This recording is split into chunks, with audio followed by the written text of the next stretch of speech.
Mumia Abu-Jamal is one of the United States of America's longest held political prisoners. Before that, he was just a kid named Wesley Cook growing up in Philadelphia with his little brother William. In school, during a class on African cultures, he took the name Mumia, a name that had been used by many Kenyans fighting colonialism in the Mau Mau uprising. During the 1968 election, segregationist mayor George Wallace was running as an independent candidate for president. His platform was literally just racism, and he got some of the highest numbers for an independent ever. There was a rally being held in Philadelphia, and Mumia attempted to interrupt it.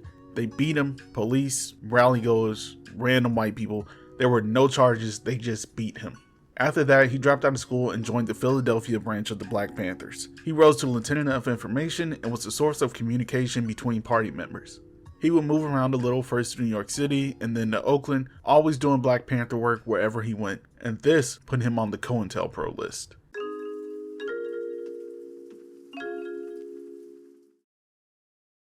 Eventually, he would actually leave the Black Panthers. He returned to school to get his GED and make some attempts at starting a family. In 1975, he began working at a radio station, becoming a host in 1978. In 81, he would be asked to resign because his reporting leaned too far left. Notably, his response to the Move 9, who were found guilty of murdering police officer James Ramp. This would lead to him actually joining Move later that year while still working at a black-owned radio station called WDAS. He was also working as a taxi cab driver, and on December 9, 1981, his life would change forever. Police officer Daniel Faulkner pulled over a vehicle that was being driven by William Cook, Mumia's younger brother. The car is his, it's registered to him. Mumia is driving by and he sees this. He gets out and ends up in a fight with the officer as well. Guns go off and both the officer and Mumia end up shot. Mumia goes to the hospital and Faulkner passes away at the scene.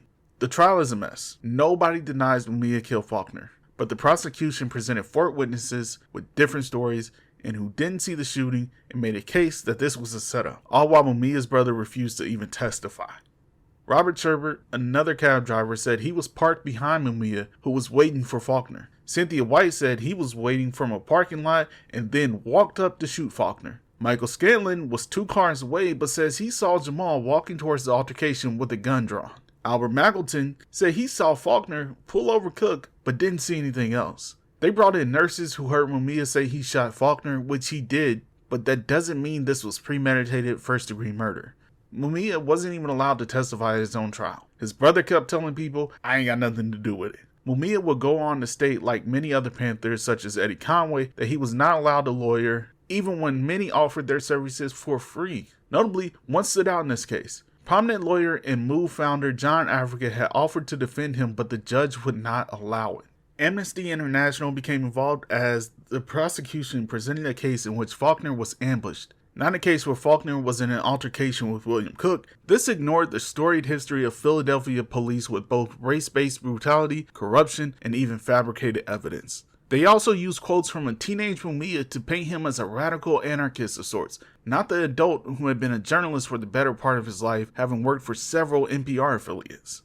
They gave him the death penalty, and it wasn't until 2011 that it was dropped. While in prison, he's picked up some college degrees, provided segments to NPR, sued for a prisoner's right to get paid from publication of books he wrote, given commencement speeches through pre-recorded videos, and he's had work published all around the world. He'll be 71 on April 24, 2025, and he's still in prison for what many places would consider defense of self or others. He's still in prison when witnesses have recanted their testimonies. He's still in prison despite state courts admitting that he was only convicted due to a, quote, unfair application of federal law. He's still in prison despite the court ruling that instructions to the jury from the judge were intentionally confusing.